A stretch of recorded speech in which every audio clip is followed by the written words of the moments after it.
हो सिंगार के रहनी तैयार हो जो हते देख उनके भइल भीनु सार हो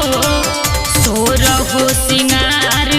के रहनी तैयार हो रहिया देखत भइल भीनु सार हो अब हिले छूटल नाही हाथ के मेहदिया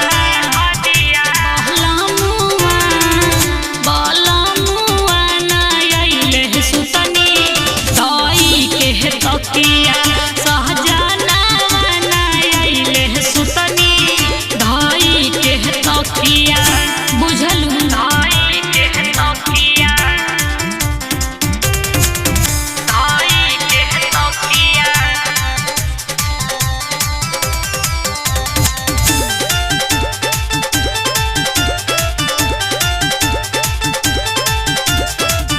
ना जाने कवन है सवतिया पर लो भइले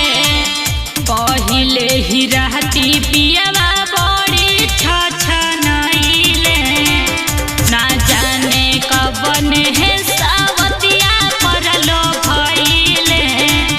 पहिले ही रहती रजऊ बड़ी छछनइले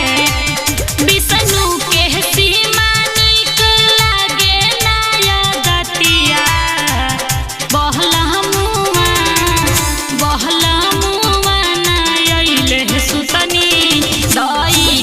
तकिया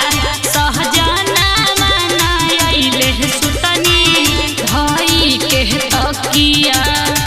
का बताइए सखी।